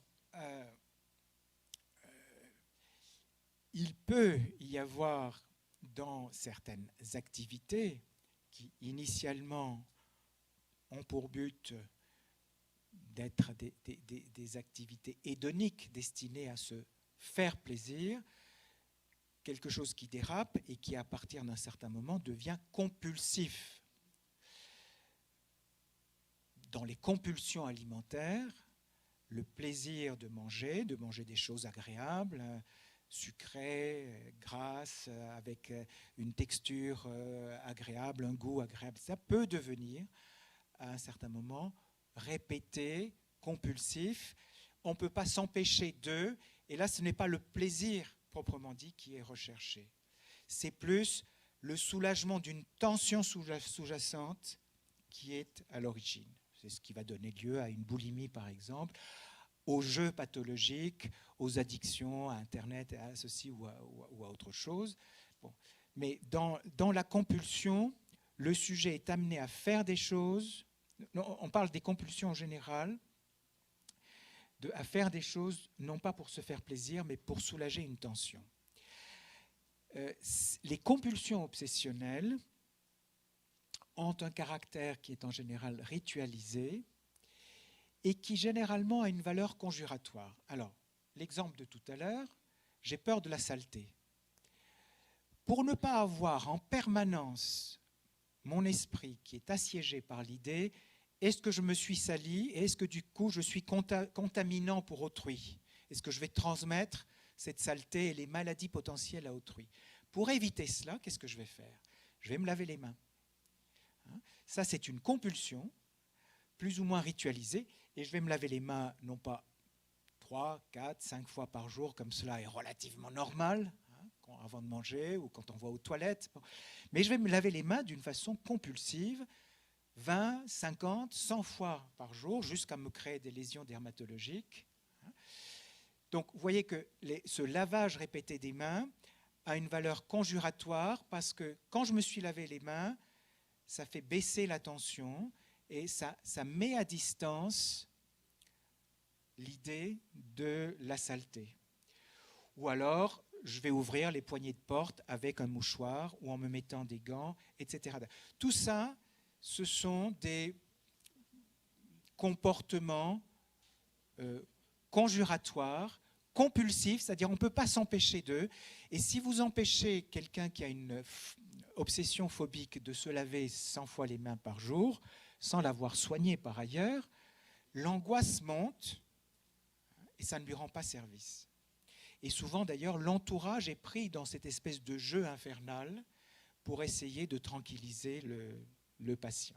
L'entourage peut être amené à laver les vêtements 10 fois par jour, enfin peut-être pas 10 fois par jour, mais à même laver les vêtements quotidiens, y compris, il y avait comme ça un patient qui racontait son histoire où quand il rentrait chez lui, pour ne pas contaminer l'intérieur, il mettait dans une espèce de sac poubelle ses vêtements et il obligeait sa femme à soit faire une lessive, soit les amener chez le teinturier. Enfin, bref, vous voyez, ce caractère contagieux du trouble fait qu'il y a une propension extensive. Et ce qui était destiné à éviter les obsessions va devenir obsédant à son tour. Les compulsions sont destinées à éviter les obsessions. Mais au bout d'un certain temps, les compulsions deviennent à elles seules des obsessions. Lavage des mains, désinfection d'objets, vérification. Alors bien sûr, si on a une obsession idéative, ai-je fermé la porte ? Qu'est-ce qu'on va faire ? On va revenir sur ses pas, mais même si elle est fermée, pour être sûr qu'elle soit véritablement fermée, on va l'ouvrir et la refermer. Et éventuellement, on va le faire un certain nombre de fois, en accordant éventuellement une valeur magique, conjuratoire, au nombre. On va le faire 3 fois, ou 6 fois, ou 9 fois, et ainsi de suite. Mais pas 7. Parce qu'on accorde symboliquement une certaine signification à des chiffres et pas à d'autres. Voilà Quand on craint de s'être trompé dans une addition, on va la refaire un nombre incalculable de fois. On va placer les objets dans un ordre précis. Les compulsions peuvent être non pas gestuelles, mais mentales. Faire des calculs dans sa tête, dans certaines situations d'angoisse ou de tension psychique, ce sont des compulsions. Ou être obligé de repasser d'une façon stéréotypée une scène dans un ordre tout à fait bien établi, ça peut être des compulsions. D'ailleurs, il y a des compulsions et des rituels qui sont tout à fait physiologiques chez l'enfant. Vous savez combien l'enfant, avant de se coucher, a besoin de petits rituels où les choses se passent dans un ordre préétabli, toujours de la même façon. Et si ça ne se passe pas comme ça, si on inverse, si dans la chaîne A, B, C, D, E, on fait A, B, D, C, E, c'est l'horreur, il faut tout recommencer à zéro. Mais ça, bon, c'est des moyens que l'individu qui se développe affectivement se donne pour maîtriser son angoisse. Alors, il y a un autre domaine qui est latéral par rapport aux troubles anxieux, mais ça a quelque chose à voir avec les troubles anxieux. Ce sont les plaintes somatiques indirectement liées à l'anxiété. Les psychiatres appellent troubles somatoformes, c'est-à-dire ça prend la forme d'un trouble somatique, mais ça vient d'ailleurs, ça vient d'un trouble ou d'une souffrance psychique. C'est ça ce que ça veut dire, le trouble somatoforme. On appelle donc troubles somatoformes des symptômes, syndromes ou plaintes, de type physique ou concernant la santé physique. Donc ça peut être à la fois des sensations, des dysfonctionnements physiques, mais ça peut être une idée qu'on se fait sur son fonctionnement physique, c'est pas tout à fait la même chose, et pour lesquels aucune anomalie organique identifiable de type lésionnel ne peut être incriminée. En d'autres termes, ce sont des troubles fonctionnels. Mais attention, les tachycardies des anxieux sont aussi des troubles fonctionnels. Sauf que dans la mesure où ça s'intègre à un trouble anxieux, on ne parle pas de trouble somatoforme. La fatigue du déprimé, c'est aussi un trouble somatique lié à un trouble de l'humeur, à un trouble psychique. Mais on ne parle pas de trouble somatoforme dans ce cas-là. On va parler de troubles somatoformes lorsque, en dehors de ces troubles mentaux caractérisés, il y a troubles fonctionnels sans organicité sous-jacente, avec une relation particulière au système de soins, c'est-à-dire que les patients qui présentent des troubles somatoformes sont en demande de soins et vont avoir tendance à demander d'une façon plus ou moins répétitive à être rassurés de ce qu'ils ressentent dans leur corps. Donc vous voyez que l'anxiété n'est pas loin.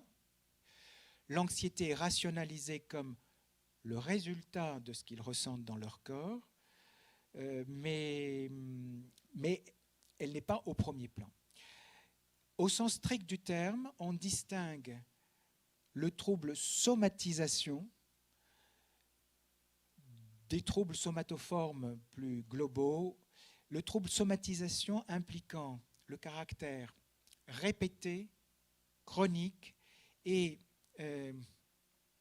multiforme des plaintes somatiques. Ce sont des patients qui ont une sorte de trajectoire qui les caractérise, où toute leur vie, ils ont présenté des troubles fonctionnels avec une quête de soins, d'investigations complémentaires, sans jamais être rassurés.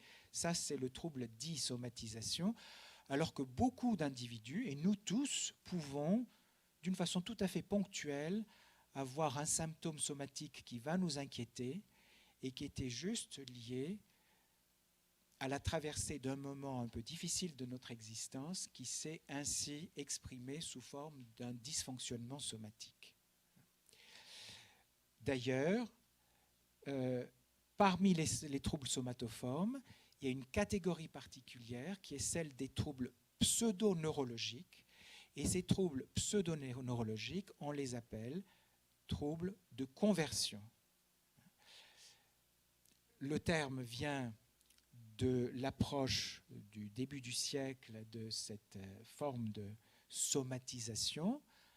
Selon le modèle psychanalytique, la psychanalyse suggérant que ce qui se passe au niveau du corps lorsque, par exemple, un membre ne fonctionne plus, un sens ne fonctionne plus, cécité, surdité, aphonie, alors que organiquement tout est nickel, quand ça se passe comme ça, il y a une transposition, une conversion d'un conflit psychique qui est inconscient sur la scène corporelle et que ce déplacement permet à l'individu de mettre à distance des pensées qui seraient autrement trop perturbatrices pour lui.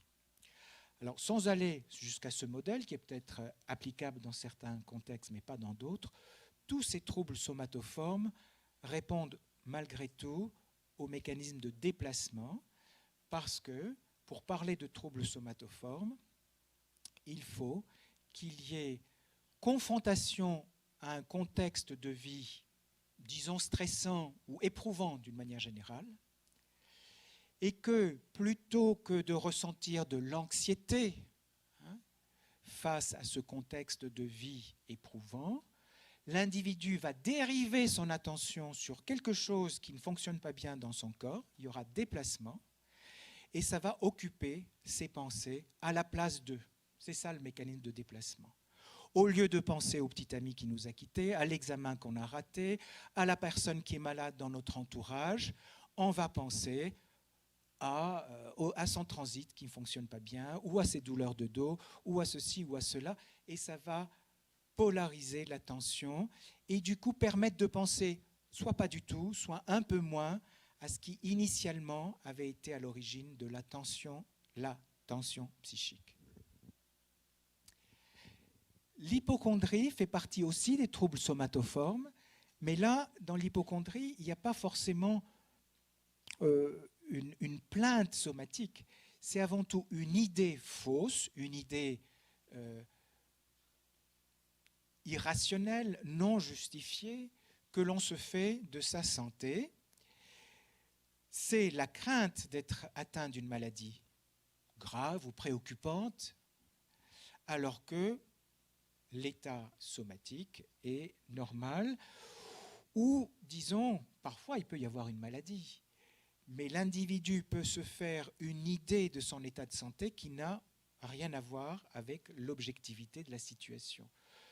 Un individu peut avoir déjà fait un cancer, un individu peut avoir déjà une maladie des coronaires, par exemple, et avoir la conviction qu'une récidive est en place ou si vous voulez, qu'il y a une poussée évolutive, alors que les examens physiques complémentaires sont tous rassurants. Cette espèce de doute, de doute sur sa santé qui n'est pas véritablement accessible à la réassurance ou au rassurement, c'est ce qu'on appelle l'hypocondrie. C'est ce qu'on appelle aussi le malade imaginaire. L'hypocondriaque étant dans une relation un peu en miroir par rapport au pouvoir médical, l'hypocondriaque étant dans une position de sentinelle, d'hypervigilance, à scruter constamment toutes ses sensations et à leur attribuer une valeur péjorative. Parfois, l'hypocondrie est délirante, mais alors à ce moment-là, elle ne fait plus partie des troubles somatoformes, on l'intègre dans les troubles dits délirants. Dans l'hypocondrie non délirante, le sujet garde un doute, mais quand on lui a dit que ses examens n'avaient rien montré de particulier, il veut bien y croire. Il ne pense pas qu'on lui cache délibérément la réalité. L'hypocondriaque délirant aura la conviction qu'on le trompe exprès. La peur d'une dysmorphie corporelle fait aussi partie des troubles somatoformes. Et là, il s'agit d'une préoccupation concernant un défaut imaginaire de l'apparence physique, ou alors d'une préoccupation excessive par rapport à un défaut existant, tout ça étant à l'origine d'une souffrance significative et ou d'une altération du fonctionnement social et professionnel. Là aussi, dans la peur d'une dysmorphie corporelle, le sujet est généralement accessible à l'argumentation médicale, mais il y a des formes délirantes de dysmorphie, de peur d'une dysmorphie. Quelques exemples. Souvent, les plaintes concernent la forme, la symétrie du visage, la forme du nez, la dentition, les oreilles, les cheveux, les seins, les fesses, l'abdomen, la taille du pénis, etc. L'existence de rides ou de varicosité, la taille du corps, la musculature. Chacun de nous peut avoir plus ou moins un degré de peur d'une dysmorphie corporelle qui fait partie du souci de notre apparence, du besoin d'être apprécié d'autrui, de ne pas être complètement indifférent à ce que les autres pensent de nous. Voilà. Néanmoins, c'est toujours le caractère excessif qui définit le trouble. Lorsque, d'une manière disproportionnée, l'individu ne va pas pouvoir être sécurisé et va être en quête d'une solution médicale, d'une intervention réparatrice type chirurgie esthétique, dans une escalade sans fin, là, on peut être du côté de la peur d'une dysmorphie corporelle. Bon, comme l'heure tourne, alors il peut y avoir bien sûr des comorbidités avec les troubles dépressifs, avec les phobies sociales, puisque vous voyez c'est très lié au regard social, la peur d'une dysmorphie corporelle. Est-ce que je parais conforme à ce que les autres attendent de moi ou pas? Est-ce que je ne suis pas ridicule? Est-ce que les gens ne vont pas se moquer de moi vu l'image que je leur donne? Voilà. Et puis, il peut y avoir des espèces de points d'articulation avec les obsessions idéatives. Vous voyez, cette espèce de doute qui n'est jamais tari, qui n'a jamais de réponse définitive. Et on va terminer avec le trouble du contrôle des impulsions. On a beaucoup parlé des émotions en général et de tout ce qui est peur, anxiété et formes spécifiques d'anxiété. Mais la colère, c'est quand même quelque chose qui à la fois fait partie des émotions normales et qui peut, en étant pathologique, être une source de grande souffrance personnelle et de grande souffrance pour l'entourage.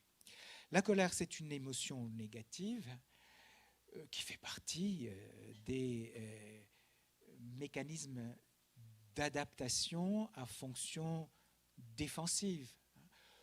Heureusement qu'on peut se sentir en colère face à certaines circonstances de l'environnement, parce que c'est ce qui permet de nous protéger, de ne pas nous laisser faire, de pouvoir contre-attaquer. L'autodéfense, l'autoconservation, le fait de se faire respecter implique de pouvoir ressentir sa colère, montrer sa colère, agir sa colère.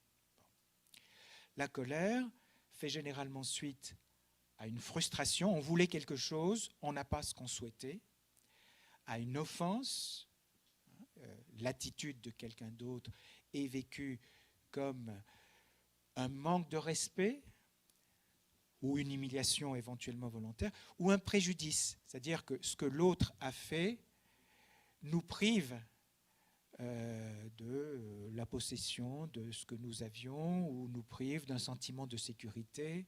Donc, c'est toujours une réaction à quelque chose qui met en péril notre sécurité. La colère et les comportements de colère sont liés aussi à la défense du territoire. L'accès de colère, ça comporte généralement une réaction motrice, gestuelle ou purement verbale, mais qui peut être à caractère destructeur ou offensif à l'égard des personnes, des objets ou de soi-même. C'est-à-dire, on peut taper sur quelqu'un qui vous a mis en colère, on peut l'insulter, on peut prendre des objets et les casser, donc passer ses nerfs, sa colère, sur des objets plutôt que sur une personne, alors que c'est une personne qui vous a mis dans un tel état, mais aussi on peut retourner cette colère contre soi-même. Ce qu'on appelle impulsion et c'est important que vous fassiez bien la différence entre compulsion et impulsion. Ce qu'on appelle impulsion, c'est la tendance irrésistible à la réalisation d'un acte permettant une décharge d'une tension psychique insupportable, à savoir que face à un malaise que je ressens, le passage à l'acte impulsif va permettre une espèce de libération, de décharge de cette tension. Mais il va y avoir une espèce de court-circuit de la pensée. Dans l'impulsion, dès que la tension ressentie arrive à un certain niveau, ça va disjoncter en quelque sorte et se manifester par un passage à l'acte auto- ou hétéroagressif. C'est ça l'impulsion. C'est la décharge soudaine d'une tension psychique sans mentalisation, sans que cela se traduise par des pensées, par une élaboration de pensées, ni par une lutte anxieuse. Alors que vous vous souvenez des obsessions impulsives. Dans l'obsession impulsive, j'ai envie de le taper. Je me dis, mais non, mais pourquoi lui? Surtout que dans les obsessions impulsives, la personne qu'on a envie de taper ne vous a rien fait. C'est le passant dans la rue, c'est votre voisin que vous aimez bien. Enfin, c'est ça les obsessions impulsives. Dans les obsessions impulsives, l'angoisse qui se manifeste à travers ce type d'idées saugrenues va donner lieu à une lutte anxieuse. Mais non, je ne vais pas le faire. Mais non, je vais m'éloigner pour ne pas le faire. Vous voyez, il y a toute cette lutte anxieuse. Dans l'impulsion, il n'y a rien de tout ça. Quelqu'un vous provoque, tu m'as regardé, PAM, ça part tout de suite. Vous voyez, c'est ça l'impulsion. L'hostilité est définie par la propension excessive à ressentir colère, à nourrir des pensées agressives, suspicion, méfiance, rancune, idée de vengeance, et à avoir des gestes ou comportements agressifs. Vous voyez, quand on parle d'hostilité, on se réfère à une tendance plus ou moins stable qui définit un trait de personnalité d'un individu, mais trait qui le conduit à ressentir des émotions négatives de type colère, à avoir des pensées négatives de type rancune, je lui en veux, et à avoir des comportements de colère, des comportements agressifs de type réaction verbale ou gestuelle. Alors dites-vous bien quand même que l'hostilité et les réactions de colère font partie des ressources d'autodéfense dont nous disposons. Et là où elles sont pathologiques, on ne peut pas se contenter de dire il est mauvais, c'est l'individu qui est comme ça. Il y a des individus qui sont plus hostiles de nature que d'autres, mais tout particulièrement lorsque l'hostilité et les comportements hostiles surviennent dans un contexte particulier, il faut se demander ce qui a fait que l'individu a pu changer de comportement. C'est la dernière diapo. Alors, dans quel contexte on constate des troubles du contrôle des impulsions?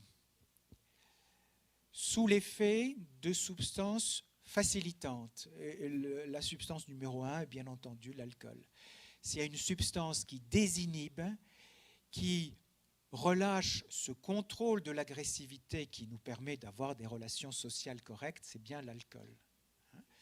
Donc l'alcool, mais aussi toutes sortes de substances stimulantes, mais aussi le sevrage d'une substance sédative, ça peut rendre plus impulsif. Alors, dans la dépression, souvenez, les trois émotions négatives, tristesse, dépression, anxiété, peur, et puis colère, 3 émotions négatives.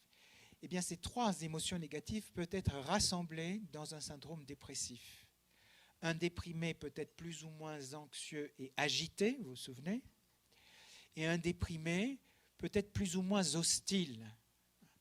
Et dites-vous bien que quelqu'un qui n'est pas hostile habituellement et qui devient intolérant, susceptible, qui prend la mouche facilement, qui se montre désagréable avec son entourage, c'est possiblement quelqu'un qui est déprimé. Quelqu'un qui change de comportement, qui n'a pas pris éventuellement de l'alcool ou des substances stimulantes.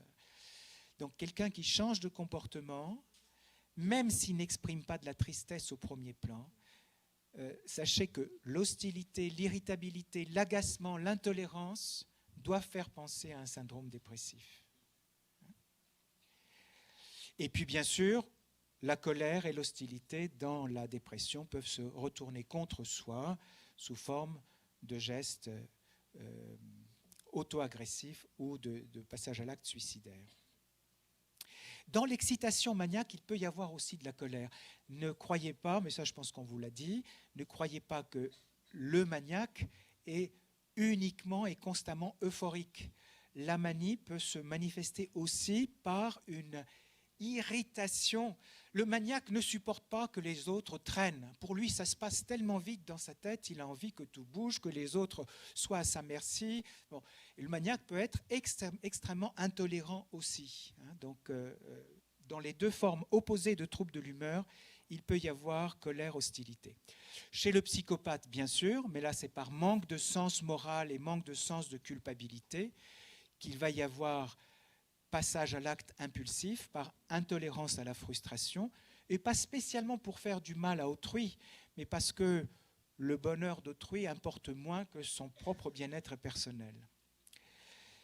Chez les hystériques ou borderline, les personnalités dites limites, il y a aussi une grande sensibilité à tout ce qui est source de frustration.